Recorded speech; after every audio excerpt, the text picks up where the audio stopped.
조선시대에 관해 찾아보면 항상 등장하는 단어이고 지금까지도 기사나 뉴스에서 종종 찾아볼 수 있는 단어 사대문. MZ세대보다 윗세대 분들은 익숙하게 사대문이라는 단어를 사용하는데요. 사대문은 조선시대의 서울, 한양도성 사방에 세운 4개의 대문을 말합니다.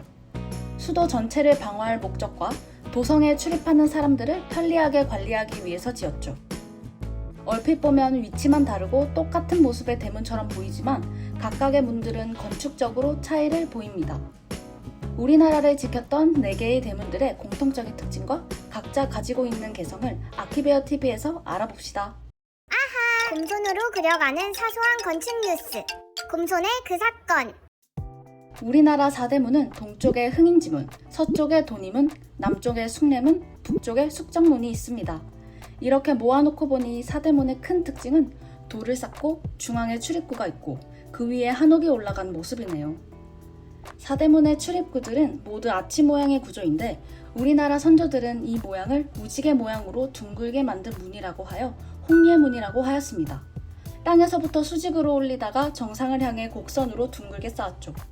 이전 아키베어 영상 중 공통점 찾기 영상을 보시면 곡선으로 쌓은 문이 구조적으로 훨씬 단단하다고 나오는데 사대문의 출입구도 벽 위에 한옥이 올라갔을 때의 무게를 고려하여 이 홍예식 방법을 선택한 게 아닌가 싶네요.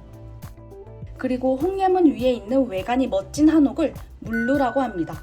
물루는 국문이나 성문 위에 지은 다락집이란 뜻인데요.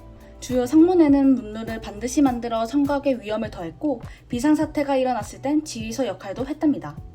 여기서 흥미로운 사실은 사대문 중에서도 더 중요한 문을 이 물루만 보아도 알 수가 있어요. 크게 층의 개수로 나누는데 단층 물루와 중층 물루가 있죠.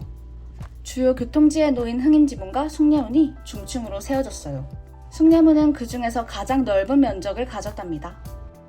따라서 숭례문은 도성에 있는 8개의 문 중에서 가장 중요한 문이었고 서울, 당시 한양의 얼굴인 셈이었죠.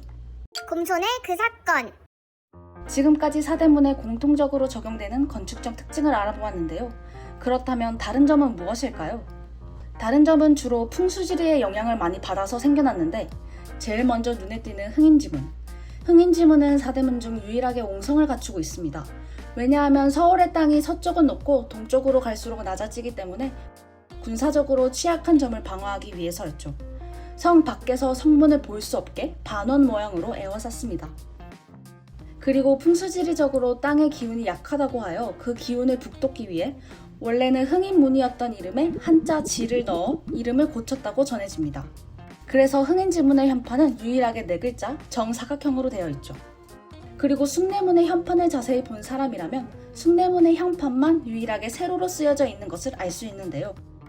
풍수지리적으로 남쪽은 화를 뜻하기 때문에 불의 기운을 막아야 경복궁이 온전하고 백성의 삶이 편안하다고 여겼습니다. 남쪽에서 들이치는 화기를 막기 위해 세로로 썼다고 전해져요. 그 다음 북대문인 숙정문은 풍수지리로 인해 굉장히 고생한 대문인데요. 왜냐하면 음양오행과 풍수지리에서 본 북은 음과 물을 뜻해 음기가 많으면 여자들이 풍기문란해진다고 믿었기 때문이죠. 그래서 수백 년 동안 닫혀 있었고 물루도 없었고 길이 험한 높은 산 중턱에 있어서 막아두어도 통행에 지장이 없었습니다. 다른 대문들과 비교해보면 작고 초라해 보이죠?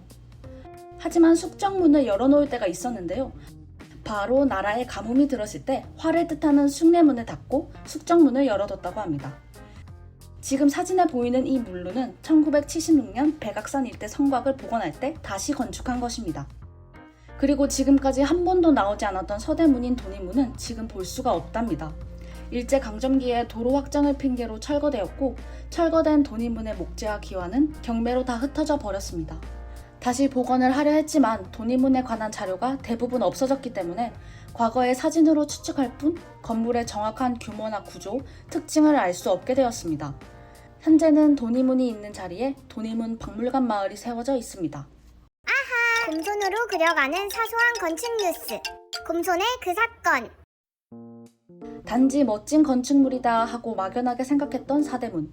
하나하나 섬세하게 건축한 선조들이 대단하기도 하면서 또 한편으로는 풍수지리에 따라 사소한 요소들을 이리저리 변경했을 거란 생각을 하니 옛 선조들이 조금 귀엽게 느껴지기도 합니다. 사대문에 관한 영상 재미있으셨나요? 그럼 다음 영상에서 만나요.